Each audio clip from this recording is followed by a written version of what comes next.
Hi, everyone. Welcome to Warden Tech Talks. I'm your host, Chris Ferrer, and I'm joined by my wonderful co-host, Rana. Today, we're chatting with Trond, and we're super excited to chat with him. He is a director of product management for YouTube, focused on creator empowerment and an angel investor and a longtime ocean advocate and mentor with Sustainable Ocean Alliance. Prior to joining YouTube, Trond worked at Google for nearly 14 years, leading new technology development for global products. He helped design and launch Chrome OS and lead development for Google Wi-Fi and Google's Pixelbook line of laptops and tablets. Within Alphabet, Trond serves as an ambassador to the Product Management Steering Committee and helps lead talent development and hiring programs across the company. Trond earned his Bachelor's of Science in Engineering and Computer Science from the McCormick School of Engineering at Northwestern University and holds a Master in Business Administration from Sloan School of Management at MIT. Trond is also a board member of the Sustainable Ocean Alliance, advisor to high-impact technology companies, and an investor in more than 25 early-stage businesses, and an active member of the Hustle Fund Angel Squad. So to kick it off, I'd love to kind of chat about creators. Today, anyone can kind of be a creator. There's so many niches that are kind of rising up, from people making vaporwave music to people taking photos for cottagecore, which for those of you who don't know, is a aesthetic kind of photo around simple living in nature, to folks like megastars becoming kind of overnight megastars like the D'Amelio sisters, Addison Rae getting Netflix deals. And so, Trond, I'd love to hear from you. Where are we today in kind of this advent of the creator movement, and where are we going? Oh, Chris, first, thank you for having me on the show. I'm excited to chat today and look forward to, an interesting conversation, I hope. So where are we going in the creator economy? So I think the creator economy is really starting to see its first major wave of change, right? We've gone through many cycles of change over time, but what we're starting to see is a much more sort of bottoms up approach to finding an audience, growing with that audience, and really building unique identities that are both authentic and built within a community. So where are we going with this? I think it's going to be an exciting adventure to find out. But the broad trend of democratization of access to creation tools is something I'm extremely excited about and really actively working towards. Awesome. And in the kind of creator space around tooling, I guess, what have you kind of seen kind of shifting in, right? We used to have people hoping to kind of get into movies or TV shows. And now with YouTube, with Instagram and TikTok, anyone can kind of be a creator. And that experience kind of tends to be at the forefront. So I'm curious, like, what are you kind of seeing, whether it's like tools that creators are using, or I don't know, what you might think is maybe kind of an untapped or an area where people are, kind of hurting as creators, where they don't have the tools they need? Well, it's going to sound a little trite to say it, but the drive of Moore's Law really has pushed the creator economy forward in ways that probably were hard to predict years and years ago. But if you look at the most capable camera you carry with you every day, it's in your pocket. If you go back 30 years ago, it was in a studio. You had to go to a Hollywood set in order to have access to anything close to an HD camera with proper lighting and proper audio controls. Today, most of that technology fits squarely in your pocket. And the advances we've seen just with computational photography over the last few years are finally coming to the domain of video. And as you think about how do you make that device in your pocket the best possible video capture device, the best possible sort of immersive world capture device, all of those technology components are being built first for your phone today. And as a result, what we can do is astounding. And because it's in everyone's pocket, you no longer have to travel to a location. You no longer have to sort of go through the, checks of somebody else believing in you before you give it a go. And that democratization effect is powerful. New voices show up.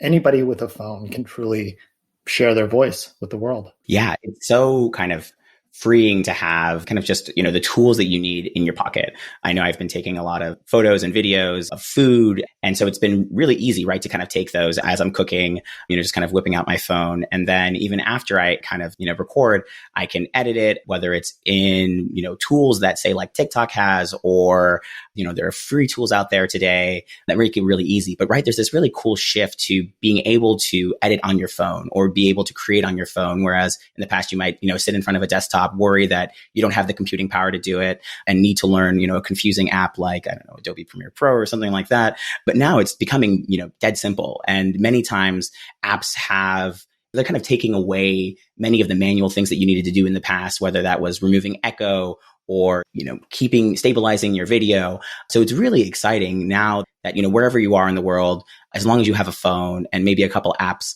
you can be a creator, you can make content that people love, that people are excited to see. It's really exciting to see that shift in people being able to really share authentically, kind of like you mentioned earlier, right? There's this awareness and desire for more authenticity, more, kind of transparency in people's lives, and getting excited, whether it's a friend that you're seeing who's traveling at the moment, or someone that you don't know but are building a connection with through the stories that they're telling.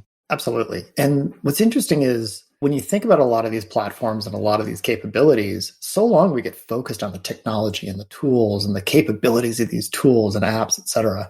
And as the tools in our pocket become more and more capable, what it does is it returns the importance back to the storytelling, to the authenticity, to the communication.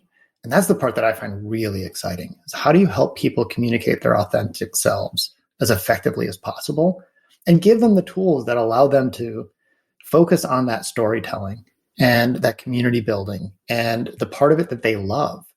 And when I think about the journey of most creators, and I've talked to, probably thousands of creators at this point, the journey usually starts with a passion. I love baking, or I love skateboarding, or I'm really into this new sort of tech hip hop sound that we've created. They've got a thing that they just love to do, and they want to share that passion with the world. And oftentimes they'll start a channel, or they'll get started on, writing a blog or whatever it is that they use as a tool or the vehicle for communication. And quickly they get overwhelmed by the process of it. They've got to do editing. They've got to learn the new tool. They got to understand how microphones work and lighting and all the complexity of just sharing their message. And as they continue that arc over time, that complexity gets just so burdensome that it leads to massive creator burnout. It's a really, really challenging problem for folks. But eventually, when a lot of folks start finding success, and they are able to hire teams, and they are able to master the tool sets, they find themselves back in this place where they're the creative director and they're the talent, and they kind of come full circle. They're back to sharing their love and sharing their passion with people. And I think the opportunity that's in front of us in terms of technology is to shorten that path and to try to eliminate the complexity so people can stay in that zone where they're sharing their passion with people. And the better we can deliver technology tools that enable that, the more powerful tools we'll offer for people to really share their passion. Yeah, no, that makes so much sense. I know that was one of the things that I struggled with, right? I got so kind of burdened by the technology, feeling like I needed to edit this perfect video. It needed to be the right speed, the right angles. I bought some soft light boxes and, just kind of going a little overboard. And then, when you look at sometimes your favorite creators, right, they're not doing anything too crazy, but they do a really wonderful job of telling a story, whether it's showing a recipe video, which I've been focused on a lot of, a couple of high level steps, some really cool sounds, and then just a gorgeous dish at the end.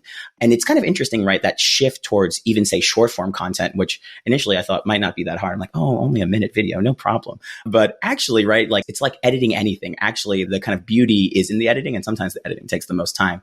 But, with that in mind, I guess, getting creators to, that point where they see their passion kind of blossoming and they're able to share the thing that they've been nerding out about, that they want to, share with the world. How do you kind of see them or see, companies, tools shortening that path to creation towards getting kind of that positive feedback loop of oh, people actually are enjoying the content that I'm creating. I should keep going. Well, there's a lot of different takes on this. One is, how do you bring your creative vision to life with as little work as possible? And the other is you're implying, how do you engage your communities more effectively so that it's more of a participatory creation experience? And I think there's megatrends happening in both of those spaces. One, the advent of bringing AI into the production process, you're starting to see come to life in a wide variety of tools, from things that do smart things with your transcript and allow you to edit more effectively as a result, bringing down that edit to sort of length of video ratio, which is typically 60 to 1, meaning a 10-minute video might take you 10 hours to edit. Reducing that ratio dramatically through the use of smarter tools, very powerful for creators.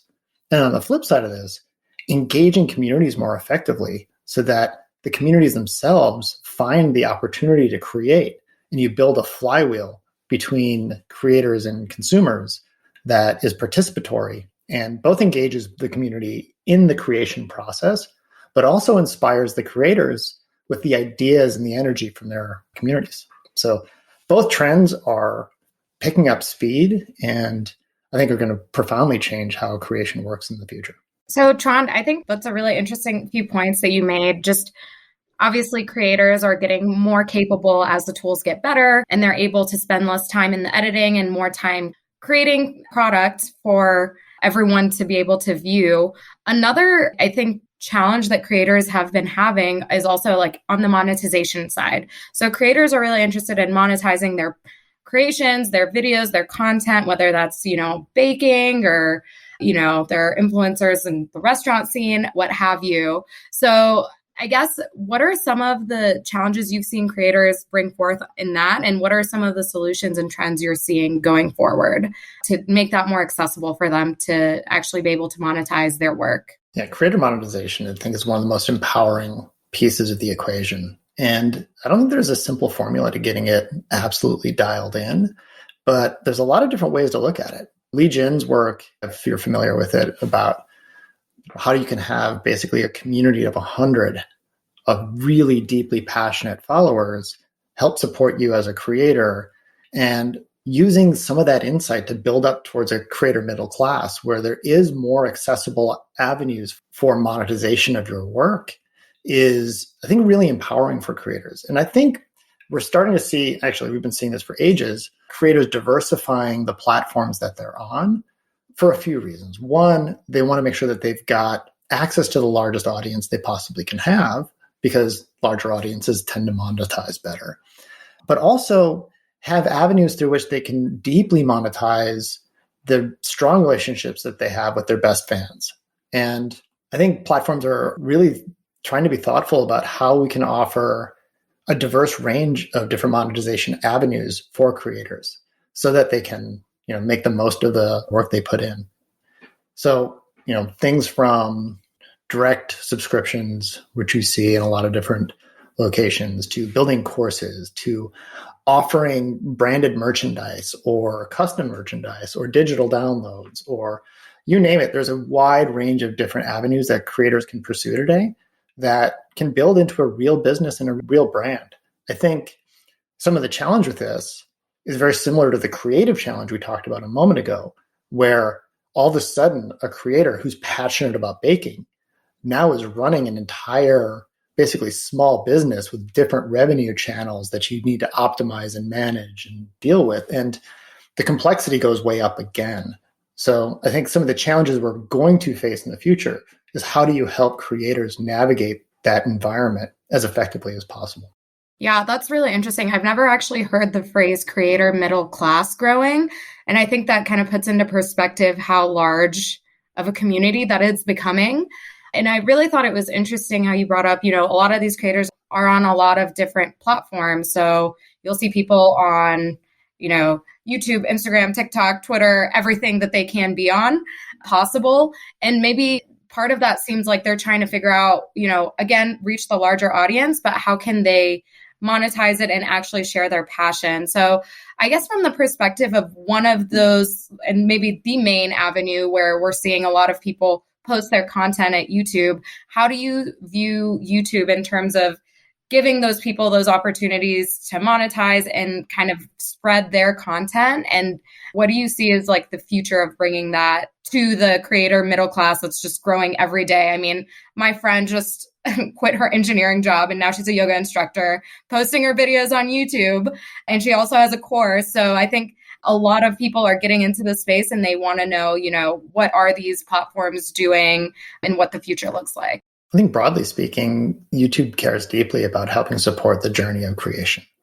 And there's broad recognition of that necessitating really good relationships and understanding of creator needs right from the beginning of the journey, all the way through the sort of eventual evolution of an identity and a persona, and in many cases, large brands that evolve as a result. So there's a wide range of investments in this space in terms of trying to support the creator journey and the creator path. And I'm really proud of the work that YouTube does to really focus on making this accessible and the degree of impact that it has on the creator economy as a whole. The number of dollars that YouTube is able to bring into the creator economy is profound and something that, does meaningfully support, the livelihoods of many of the creators that we work closely with. So it's an exciting world, but at the same time, still plentiful opportunities to continue to grow and improve. And as we were saying, provide more access to more creators. And the big drive is, how do we help creators create in a way that's sustainable and in a way that is, in line with what they hope to become and be?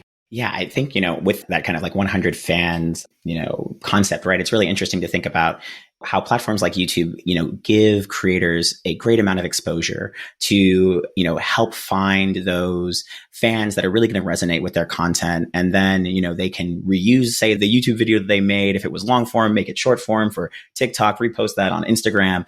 And it's interesting to see, right, this kind of transformation of medium or the kinds of content, right, that you see on different platforms, YouTube now having YouTube Shorts, and how, right, you're kind of trying to spread that wide net, almost as if it was, someone marketing a business, right? So that you can find, who's going to come to the bottom of that funnel.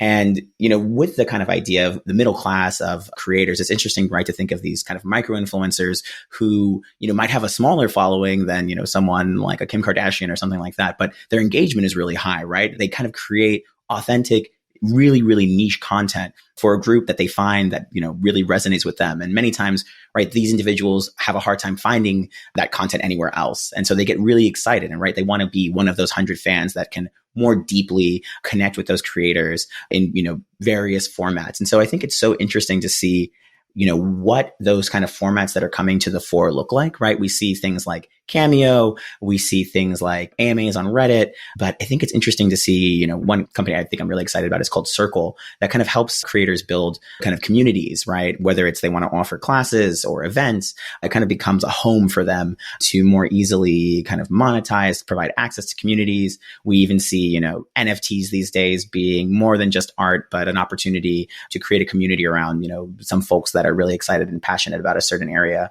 So yeah, it's really interesting, right, to see this kind of evolution and this kind of uncovering of different ways to connect and for creators to monetize. And like you were saying, right, it's really interesting to think about them as a business where you see like Mr. Beast, who has, like a 50-50 split with his editor, and then building out teams to help them, do more than just creation, but to think about, I think he has like a hamburger or something like that I think is frozen. Beast burger. Right? Yeah, a cheeseburger. It's so interesting, right, to see this kind of like proliferation of really cool and surprising, right, kind of, I guess, revenue streams or opportunities for them to share something they're passionate about in a different medium than you would have ever thought. That's the interesting thing that's happening right now. As the tools have become more accessible to more people, the types of innovation in the creator economy have just flourished.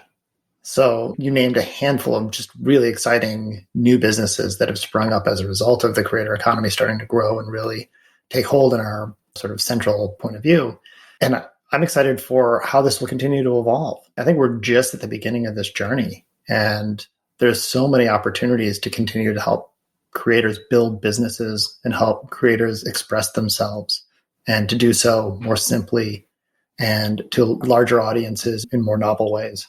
Trond, I'd love to hear a little bit more about like what got you so passionate about the creator space. Were you a creator back in the day, or even say still today? Or, I'd love to hear a little bit more about that origin story. Yeah. So if you look at my own history at Google, I've worked on a number of projects. The project I worked on before really diving into the creator space was I led our teams building the Pixelbook line of products. And those are laptops and tablets that were built from Google running Chrome OS. And we regularly met with our users and, talked a lot about what they love about the product, what they wish it could do better. And many of the conversations came back to this notion of, I love the form factor and I love what we can do with Chrome OS, but I just kind of I'm really passionate about creation. Like I'm a photographer, or I make videos, or I make music. And I really struggle to find great tools on the web that support my craft. And as I look through some of the options in the world, it became really clear to me that helping people with creation was such a strong opportunity in terms of building something better for the world that was more accessible to more people. Building tools that didn't require you to go and buy a $50,000 machine or to own an SLR and lights and external mics. How might we be able to solve these creative needs and this creative passion that we found among so many users with just better, more accessible tools? So that was really what sparked it. And it came to me as really a passion for understanding how to help people really achieve the passion that they were seeking after. So I spent more than a year exploring a space, building an internal prototype to really try to overcome some of those challenges. And that's what brought myself and my team over to YouTube about a year ago. And we've been deeply engaged in trying to build and support the sort of capabilities of the tools that are available to creators. And so that was sort of the origin story of this specific thing. But personally, I've also been a creator myself for forever. My mother is an artist, and I grew up in a home where art was always part of our world. And, I've sort of been an amateur photographer for a long time, dabbled in video, like back in the old camcorder VHS days. We did a lot of backyard movie making, playing Indiana Jones and, being chased by friends through the yard trying to make an action movie with a VHS camcorder. It was much more difficult those days. Those things were clunky and big. And I've gone back and watched some of those videos, and they are not good. They are not good at all. But we were doing the best that we had with the technology available to us because people are creative by nature. So, I've always had a big creative angle to everything that I've done in my career. And it's always been part of who I am. So I'm really thrilled to be able to bring it with full force into the work that I do every day. And it's probably the most exciting part of every single day at work. That is so cool to hear about how you brought your childhood passions and passions from your family into your career today. I think if you look at your, early career, product manager at Google, working on some hardcore hardware products, working with semiconductor companies and partnerships, I think that this isn't necessarily a very traditional path to finding back to your passion in helping creators. So I would love to hear how you thought about kind of your first job and then getting into your career and transitioning more towards that creative passion that you just clearly are so excited about today. I know a lot of our listeners are, students and people early in their career, and they'd love to hear how you got here because that'd be great for us all to try out. Certainly. So when I was a kid, I always told myself that I would go and build a computer company. That's what I wanted to do when I was a kid. And this was in the 80s when it was not a cool thing to want to be. And, my path, I did computer science in undergrad and studied computer science and engineering. I actually started in computer engineering thinking that I wanted to build microchips and circuits and that. And actually in the process of doing that, learned how much more I loved software. So I built software, finished in computer science, but had the engineering portion of that background tied into it, which was a terrific experience. And then I went and worked basically as a software engineer at a network company. We built data centers and networks around the world. Small company was called Globix at the time. And that might sound familiar because there was a Simpsons episode where Homer goes to work for a company called Globex. That was a running joke the whole time we worked there.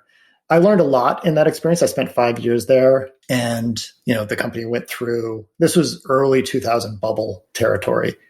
And the company went through layoffs, merger, bankruptcy, a whole host of business challenges. And my takeaway from all of that experience was, I need to understand how businesses work because I wasn't getting it firsthand from that experience. And that was my inspiration for business school. And because I deeply cared about technology, MIT felt like an amazing fit for me. I went through MIT really deeply focused on entrepreneurship. My dream was always to start my own company and still in the business in the field of computers. So when I finished, I did a little unfortunate summer in consulting. And so for those of your first years out there, buckle up.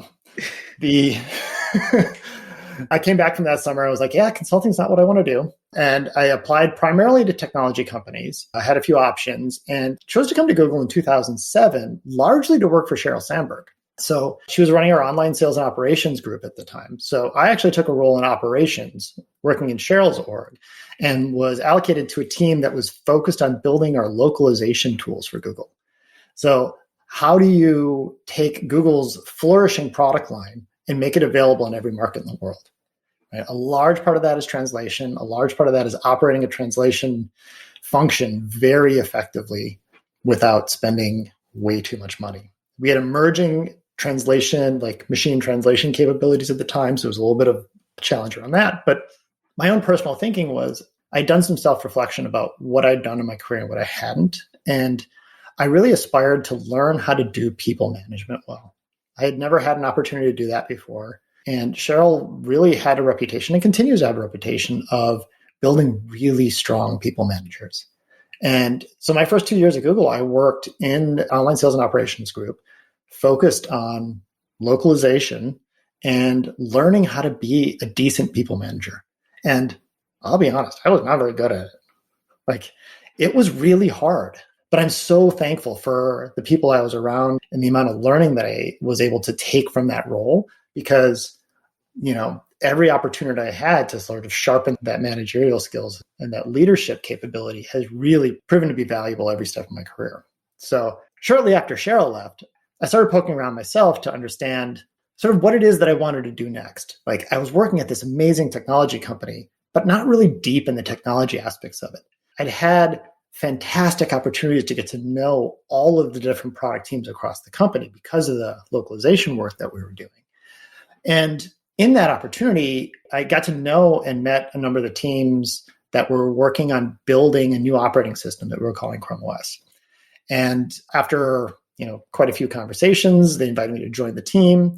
And that's when I made the transition into product management at Google.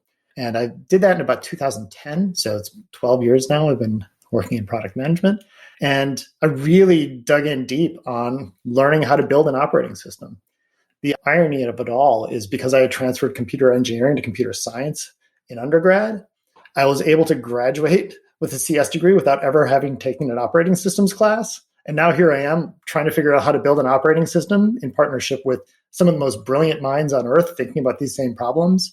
So I spent and invested just a huge amount of time and energy to learn those skills and understand the ins and outs of the system and the process. And that ended up mattering quite a bit because, in building these things, everybody plays a lot of different roles to try to help build the best possible product for our users. And I'm really proud of what Chrome OS has become. And the journey to get there was just an amazing learning experience. Interestingly, one of the areas of that product that I was responsible for was our connectivity stack. So the way that the devices would communicate over Wi-Fi or cellular or Bluetooth, all of those fell into the domain that I was responsible for. And shortly after we were launching our first few products, we started noticing that a lot of our users were really challenged with Wi-Fi at home. So we spent a lot of time talking to users. That's one of the themes that if you want to be great at product management, spend a lot of time talking to people. Learn about their problems, understand the sources and the root cause of those problems, understand how they think about those problems. And that's what we were really trying to do with understanding how to make our product work better in people's homes. And we observed that, everybody I talked to, literally everybody I talked to was like, yeah, I've got this spot in my house where Wi-Fi just doesn't work at all. Or, oh, I don't really touch the router because it just blinks at me and it's scary looking. Or the only thing I know how to do is unplug it and plug it back in, and sometimes that makes it work again, right? So there was no agency over problems. Nobody had any idea how to make it work for them. And the products just were kind of poorly built. So I took that insight and sort of a parallel piece of data that I saw at the time that was roughly saying about 2/3 to 3/4 of Google's traffic was going over Wi-Fi before it reached our users. So, and married those two pieces of insight together. Wait, our business is like existentially linked to the quality of Wi-Fi. And at the same time, Wi-Fi is terrible for everyone.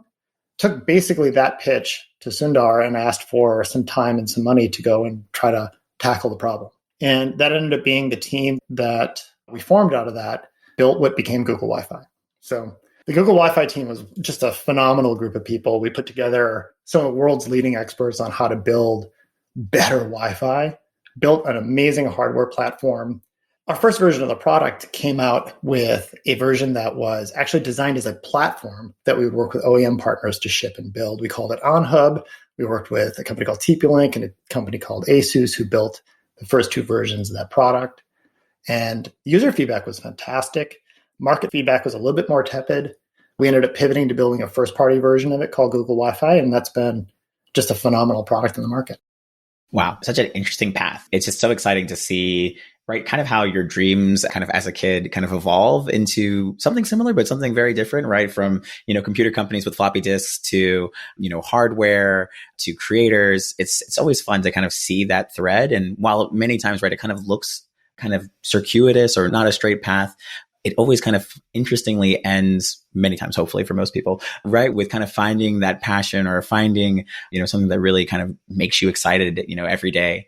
And just so interesting to see, right? I think so many different opportunities and shifts. And it was really great just to see, as you think about your career, okay, what have I done in the past? And what am I looking to learn now? What's the next thing that's exciting for me, whether that's becoming a manager or moving into a new space because you see these kind of signals, which is very cool, right? Being at Chrome OS and then hearing, right, this user feedback that the biggest issue that they many times were having was around Wi-Fi. And then what if we try to solve that problem? It's interesting, right? Like looking for those problems that people are having, which I think is one of the most fun things about being a product manager, and then, getting excited and trying to solve them. And I think, I'm so thankful because I've had the luxury of working with amazing leaders all the way through.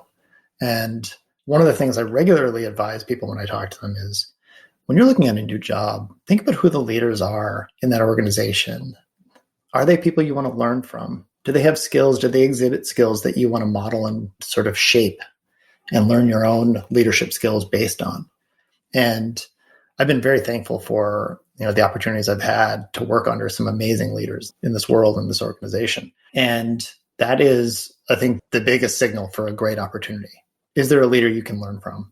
And this is really important because when you think about the long arc of your career, the leadership skills you develop, even in year one, are valuable all the way through your entire career. Whereas like any given technical skill or maybe analysis skill that you learn, it's going to atrophy and probably go out of style before too long. A lot of the actual pieces of technology that I've learned over the course of my career, they've had a relatively short half-life. But the leadership skills, they last forever. Yeah, I thought it was so interesting how you said in the beginning, you felt like you were a poor people manager, or you felt like it was very difficult at first. And now you're one of those leaders that I'm sure many people, us included, look up to kind of learn from. So really interesting. I think also part of what you kind of talked through your career is you found opportunities through talking to users and kind of developed what people call entrepreneurship. So like being an entrepreneur within a company. Would love to hear kind of like, first of all, it gives you like the confidence to go out and be like, let's start Google Wi-Fi, or what steps you took and what's that process like? Because a lot of people go to business school and they think they're going to start their own company and they're still passionate about it. And they do end up joining these larger companies where they think they will make a difference. And you clearly have. So love to hear like what your thought process around that is and your development around that. Really interesting question. So the high level on this is really interesting. Like it's all about not necessarily knowing what the future is going to look like, but being really adept at listening to what the problems are. And then knowing the context of the organization you're in so that you can help decide which problems are worth solving, right? When we talked about Wi-Fi, the problem was worth solving because the impact of solving it made a huge difference to our entire business. And when you find opportunities that are like meaningful, real user problems that have a significant potential upside, the pitch on solving those problems is really straightforward. Here's a problem. Lots of people have it. Here's how it changes the trajectory of our business as a whole. When you can frame something as simply as that, it does require understanding the core businesses that you're operating in and the driving engines of those businesses. But if you can understand that context and have deep insights about the needs of users and the problems that they are able to articulate, that's a superpower in business. And it's fundamentally formed by, thoughtful understanding of the core needs of the business, fundamentally called strategy, and like the empathy necessary to truly listen to people. Right. Yeah. The empathy really helps you kind of sit in their shoes a bit, right? And kind of hear the problems that they're having, try to see between the lines of the things that they're not saying, helping them feel comfortable so that they can express those deep user needs that, you're trying to uncover and unpack to find what's the core thing that someone needs in a product, a feature, a tool, an experience, rather than a bunch of, bells and whistles. But how do you really get to the core of what they need and, provide that user delight? Kind of on the topic, but a little orthogonal, coming back to kind of managing people. And so I'm really curious, like how you think about managing people, especially right with this kind of entrepreneurship lens, right? You're kind of building something new where you don't know where the future goes. And I know I had a wonderful experience last summer while I was interning at Google, asking you for career advice, talking about the space that you were in. So I'm curious how you think about managing teams, right? Coming from that early management experience and now trying to help people, have the best time at work, to stretching themselves and things like that, especially for an entrepreneurship team that's new and doing something that's kind of uncharted. Yeah, I think that's something that takes a lot of time and energy to do well, right? And, going back to the earlier conversation, we were talking about, like, I wasn't a very good manager in the beginning of my journey, right? And it was a hard lesson. It was very humbling to recognize how much time and energy you really need to dedicate to understanding the needs, the desires, the goals of the people on your team, and then seeking the opportunities to help them achieve those goals. And, at the first 2 years, like, the organization we had was amazing under Sheryl. And one of the leaders in that organization was a woman named Kim Scott. And she regularly talked about, like, how to invest your energy in your teams and how to identify the talent and how to provide them the feedback that's useful for their continued growth, right? She had this notion of ruinous empathy, which was empathy that is displayed in such a way that it doesn't actually support somebody hearing the message of what needs to change in order for them to grow. And at the same time, understanding where feedback as a gift can be given in a really clear way. My big takeaway on that was that clarity is kindness. What you're trying to do is give very clear and actionable feedback to folks so they understand what they can do to achieve the goals that they have. And the goals that an individual has may not always be perfectly in line with the goals that an organization has. And having that clarity amongst yourselves as a leader and as a person on the team, super important. There's, and I've always kind of looked at the journey of an individual career arc very much as a partnership between sort of two people trying to understand how to continue to grow together, right? A manager needs a better understanding of what your growth goals look like in order to help seek out the opportunities to sort of like stretch you in those areas, in those opportunities. So to really think about like how to build a really good team and a good organization, I always think about culture first, right? How do you build a culture that supports the needs of the people on the team in service of a broader mission that everybody's excited about going after? And there's the Japanese philosophy called Ikigai that talks about the intersection or the union of the things you love to do, the things the world values, the things that you find passion in, and the things you're good at. When you find an opportunity that sort of connects at the intersection of those items, that's when you're living in a place where you're doing your best work and you're feeling the most fulfilled because of it. And if you can build a team where the work you're doing fulfills their own passions, stretches them, and helps them feel like they're doing their best work, that's when you get high performance organizations. And it all comes down to understanding the needs of the team and recruiting extremely well. Finding a team that has a very good mix of skills, balanced perspectives, and true diversity in approach and background and understanding in a way that's representative of the needs of your users is so critically important. You can't build anything unless you have a team that's wonderful. And I think you have to invest in those teams and really be committed to doing it for you to achieve what you want to achieve. Wow. Thank you so much for that advice. And thank you again for joining us. I think we've learned a lot about the creator industry, your career arc, your leadership style, what's it like to grow a team. Really great stuff. And thank you so much. I think to end it, We finally want to ask you, what is your boldest, most unique prediction that folks might feel is a moonshot about the media creator industry, but that you believe will happen in the next 5 to 10 years? Absolutely. So when you look at video today and you think about what the web would have been if when you went to a web page, it was just a JPEG and it wasn't interactive, you couldn't click through things or move things around. I think what we're going to see in the future of video follows a similar metaphor, right? What we have today with video feels a lot like JPEG, where it's a fixed format, MP4, that's sort of flowing to us. It's not very interactive.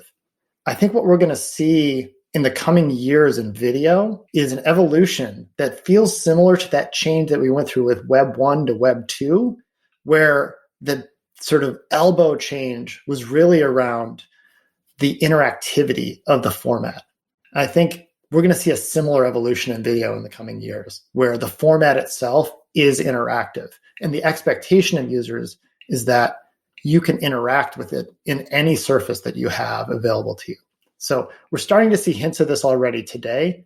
And that degree of interaction could vary dramatically. It could be fully immersive experiences. But really, I think it's that core of interactivity built into the format of video that is going to profoundly change how we think about it as a tool and as a consumption model. Wow, that's really cool. It's interesting to think of, the parallels between kind of like Web 1 and video, and how, right, many times video felt very like, you just kind of watch it and you have a good time and then you leave, but not that you could choose your own adventure, choose a path. You kind of see this sometimes in video games, right, where you make certain decisions and things dynamically change. It'd be interesting, right, with movies, how that form factor kind of transitions to, user interaction, or you kind of see that today with like live videos where you can comment and you can post, or, in Zoom, when someone's speaking, you can ask questions. But it's interesting to think about how that experience becomes even more immersive as we kind of go forward. So really, really cool thoughts to leave us with, Trond. Thank you so much. Well, I appreciate it. Thank you for having me on, Chris and Rana. This has been a fun conversation. I really appreciate your time. Thank you. Thanks.